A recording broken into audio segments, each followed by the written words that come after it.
우리에게 주신 하나님의 말씀은 역대하 7장 1절에서 22절까지의 말씀입니다. 다 함께 봉독하겠습니다.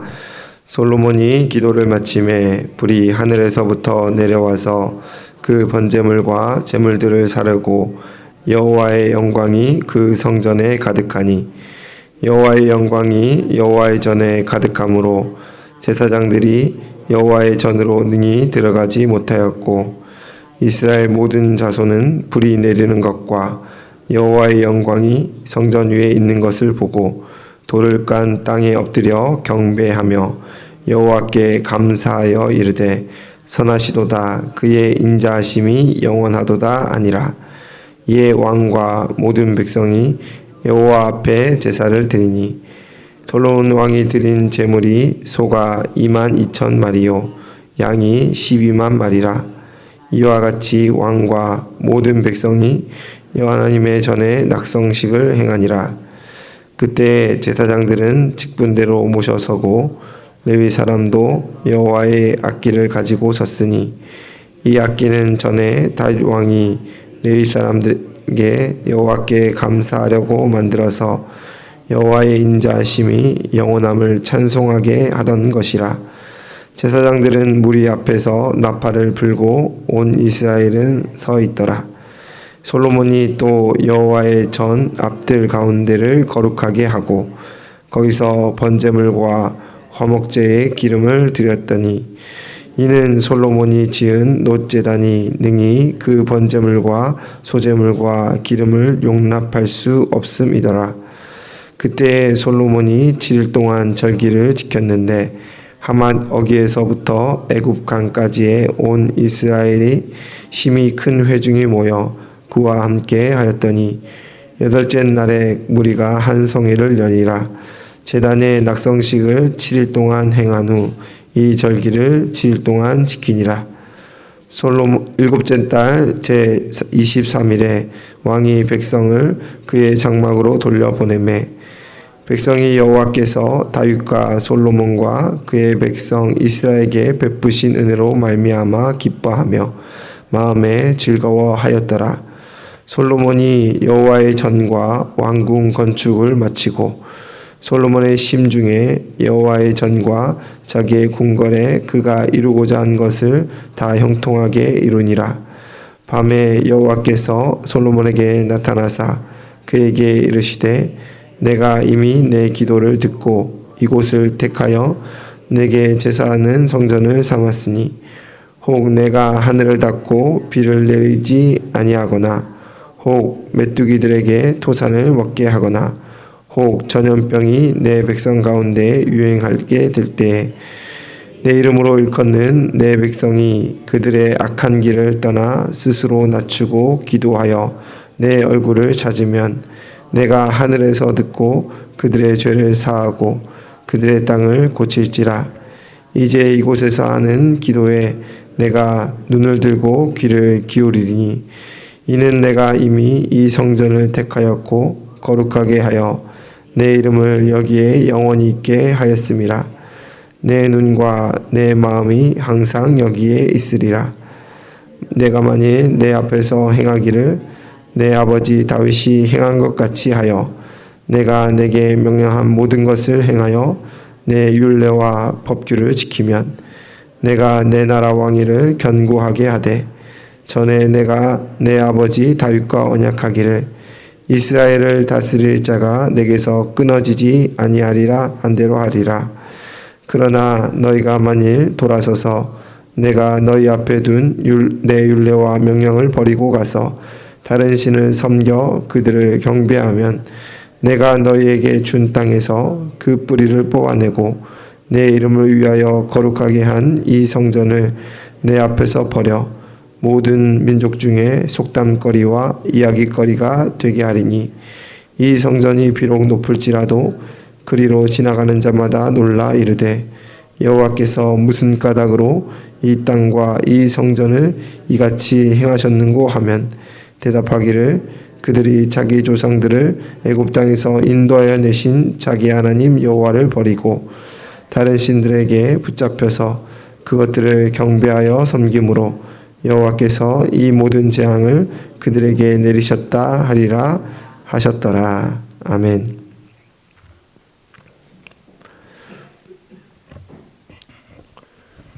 오늘 우리가 함께 읽은 본문 7장은 두 가지 시점으로 나눠지고 있습니다. 1절에 솔로몬이 기도를 마치매라고 하므로 성전 봉헌 이후 진실한 기도를 드린 솔로몬을 향한 하나님의 반응으로 볼 수 있습니다.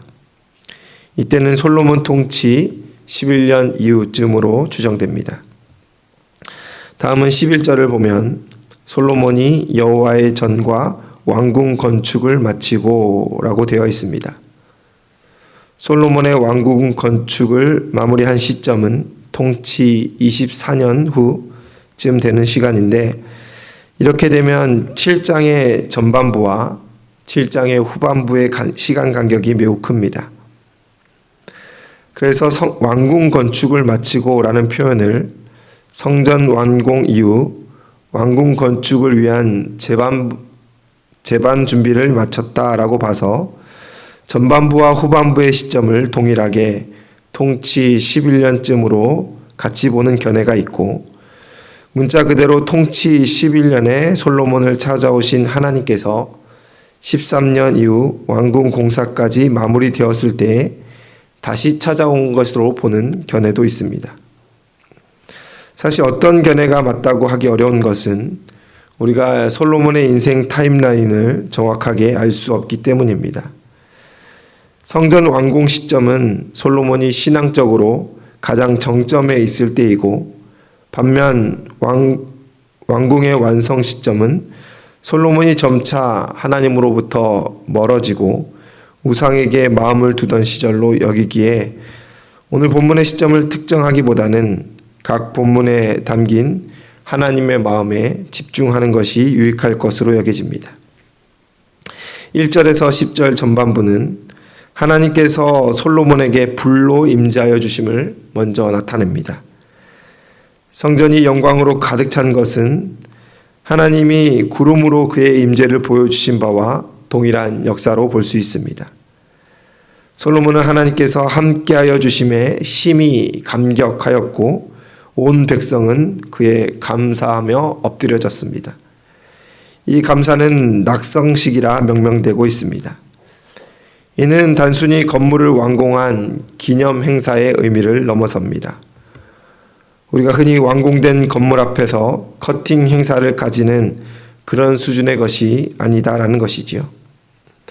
낙성식은 하나님께서 이 집을 자신의 거처로 받아들였다라는 의미입니다. 그리하여 성전에서 이뤄질 하나님과의 관계를 기대하며 온 백성이 기뻐하는 모습을 아름답게 오늘 본문은 담고 있습니다. 12절에 보면 이곳을 택하여 내게 제사하는 성전을 삼았으니 라고 표현하고 있습니다. 우리는 하나님의 마음이 이 성전에 임하였다라는 것을 하나님의 표현을 통하여 확인할 수가 있습니다. 이때로부터 성전은 제사와 예배의 중심지의 기능을 하게 됩니다. 이 낙성식을 통해 하나님과 솔로몬 또 하나님과 이스라엘의 관계는 절정을 이루게 됩니다. 하지만 하나님은 이 관계 앞에 신실하지 않았을 때의 모습 또한 경고하고 있습니다.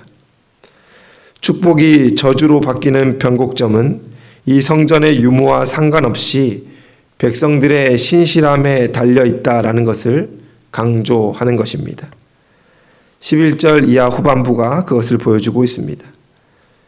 12절에 보면 내가 이미 내 기도를 듣고 라는 표현이 있습니다. 이는 하나님과 솔로몬의 관계가 아직 신실함을 유지하고 있다는 점을 단편적으로 보여줍니다. 솔로몬은 어린아이와 같은 유약한 모습이 아니라 이제는 만사에 형통하고 주변 국가들이 두려워하는 나라의 통치자가 되었습니다. 그러면 주변 환경은 아마도 그를 변질하게 하려고 충동질했을 것이 분명합니다. 솔로몬의 솔직한 마음 가운데 하나님이 주신 평화가 자신의 정치력 때문이라는 생각이 왜 들지 않았겠습니까? 나라가 부강해짐이 자신이 외교를 잘해서 그렇다 느껴지고 모든 것이 자신이 지혜롭게 행하였기 때문에라는 확신이 들 수 있다라는 것입니다. 그는 왕입니다. 주변에 아첨하는 자들이 넘쳤을 것이고 권력과 부는 하나님 앞에 엎드리는 것보다 인생을 누리게 하는 것에 시간을 두도록 하지 않았겠습니까? 성전 봉헌식은 형식일 뿐 내가 다 했다라는 말을 그가 마음속으로 외치고 싶지 않았겠냐는 것입니다. 그런데 적어도 지금까지는 하나님께서 그와 관계하심으로 솔로몬이 여호와 앞에 성실하였을 것이라 볼 수 있습니다. 그런 솔로몬에게 하나님이 나타나셨고 응답하신 겁니다. 그 응답은 한마디로 내 눈과 내 마음이 항상 여기 있으리라 라는 표현으로 요약할 수가 있습니다. 하나님은 솔로몬이 지은 성전에 거하시며 그 눈과 그 하나님의 마음이 항상 그 처소에 임함으로 솔로몬과 관계하기를 여전히 원하고 있다라는 것을 말씀하여 주십니다. 이것은 약속의 말씀이었습니다. 가뭄과 전염병이 있을 때라도 백성이 겸기하여 하나님을 찾을 때에 돌이키시겠다 말씀하여 주십니다. 성전에서 드려지는 기도에 주목하실 것이고 솔로몬의 왕위를 견고하고 굳건하게 하시겠다고 다시 한번 보증해 주십니다. 이는 성전을 지은 수고에 대한 하나님의 반응이며 솔로몬의 신실한 마음에 대한 응답입니다. 앞으로 그가 이스라엘을 통치하며 지켜야 할 방향성이었다라는 것입니다. 지금까지 하나님의 마음을 합하게 하기 위하여 성전 공사에 몰두했다면 이제는 그곳에서 어떻게 예배하고 하나님의 음성을 듣는 마음으로 받아들이며 통치해야 할지를 분명히 하라 하나님 말씀하시고 또 경고하십니다. 하나님과 동행할 때에 그가 지금까지 누린 형통함이 계속될 것이고 그 관계를 분명히 한다면 하나님의 눈과 마음이 항상 여기 있으리라 말씀하여 주시는 것입니다. 그의 백성이 죄악에 빠질 수 있지만 돌이킬 때에 우리 하나님 외면하지 않겠다 말씀하여 주십니다. 하나님의 시선이 이스라엘을 떠나지 않을 것이라 약속하여 주셨다라는 것입니다. 하지만 이것에는 중요한 기준이 있었지요. 바로 17절에 기록된 다윗이 행한 것 같이라는 표현입니다. 물론 다윗도 연약한 인생이었으나 하나님께서 솔로몬에게 이르시기를 너에 붙인 다윗처럼 명령한 모든 것을 행하여 내 율례와 법규를 지켜야 함을 말씀하여 주십니다. 이는 다윗과 솔로몬을 비교해서 하나에서 열까지 흉내내라 말씀하시는 바가 아닙니다. 앞서 강조한 것처럼 하나님과의 관계를 깨지 말라는 것이지요. 솔로몬은 한 나라의 왕이고 지혜롭게 통치를 한 자입니다. 11절은 그가 형통하였음을 말하고 있고 이후 스바 여왕의 이야기를 통하여 솔로몬이 만천하에 얼마나 지혜롭고 유명했는지를 우리는 가늠해 볼 수가 있습니다. 하지만 하나님은 그런 그에게 그 모든 것보다 하나님을 바라보고 하나님을 소원하고 하나님을 향한 마음을 가지라 말하고 있습니다. 세상이 주는 것을 하나님보다 앞서게 두면 안 된다라는 것을 경고하고 있습니다. 그렇게 한다면 그의 아비 다윗에게 한 약속대로 이스라엘을 다스릴 자를 내게서 끊어지지 아니하겠다 우리 하나님 말씀하여 주셨다라는 것이죠. 그런데 우리는 솔로몬의 인생의 후반부를 이미 잘 알고 있기에 하나님께서 어떤 마음으로 이처럼 경고하였는지를 조금 엿볼 수 있는 것 같습니다. 하나님의 약속과 경고가 담긴 이 하나님의 임재가 솔로몬의 후반부의 역사를 왜 지배하지 못했는지 의문이 들기도 합니다. 또 안타까움도 함께 들지요.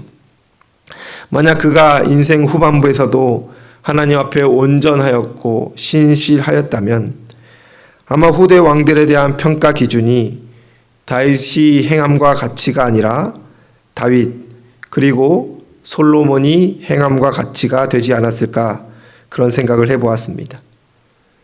솔로몬의 인생을 통하여 끝까지 믿음 아래 견고한다라는 것이 얼마나 어려운지를 또 다시 한번 깨닫게 됩니다.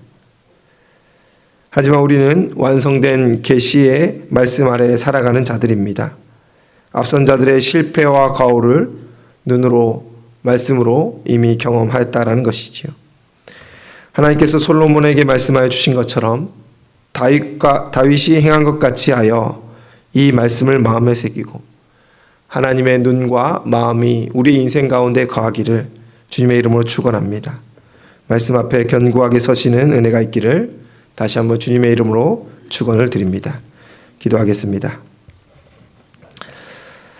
사랑과 은혜가 풍성하신 하나님 아버지, 감사합니다. 솔로몬에게 임재하여 주시고 그의 영광으로 가득 찬 성전에서 관계하겠다 말씀하여 주심에 감사를 드립니다. 솔로몬의 신실함을 주님 보셨고 백성들의 감사하며 엎드려짐에 하나님 기뻐하여 주셨습니다. 하나님, 이 영광스러운 하나님과의 만남이 우리 가운데도 임하여지길 원합니다. 기도의 자리에 나와 엎드릴 때, 목장에 모여 함께 머리를 조아릴 때, 교회당에 나와 함께 예배하며 주께 손을 높이 들고 예배하며 나아갈 때 동일하게 임재하여 주시고 우리의 마음 가운데 말씀하여 주시옵소서. 예배자에게 내 눈과 마음이 너와 함께하리라 세밀하게 응답하여 주시옵소서. 솔로몬의 인생을 바라봅니다. 하나님 앞에 큰 업적을 세웠고 성전을 완공하며 하나님과의 관계가 얼마나 아름다웠는지를 성경은 우리에게 보여줍니다. 하지만 그의 인생의 후반부에 하나님 아닌 것에 마음을 두고 그의 시선을 두었던 것을 우리 또한 기억합니다. 하나님, 우리에게 견고함을 더하여 주시고 똑같은 과오를 반복하지 않는 신실하고 견고한 믿음을 더하여 주시옵소서. 주님, 우리에게 선한 것이 없고 연약함을 주님 아시오니 날마다 우리의 마음을 새롭게 하여 주시고 우리의 손 잡아주시고 성령 하나님, 우리를 죄악 가운데 구별하여 주시옵소서. 이 아침에 나와 기도하는 모든 자들의 마음과 생각을 주님 아시오니 마음의 간절한 소원과 기도의 이야기들 들으시고 응답하여 주시옵소서. 병상에 누워 고통받는 자에게 치유의 역사를 다하여 주시옵고 또한 그 사랑하는 가족들과 하늘을 바라보며 애절하게 눈물 흘리며 기도하는 자들의 마음을 위로하여 주시옵소서. 향상교회 모든 걸음 가운데 주님 함께하여 주시며 하나님 늘 동행하여 주시옵소서. 감사드리며 예수님의 이름으로 기도드리옵나이다. 아멘.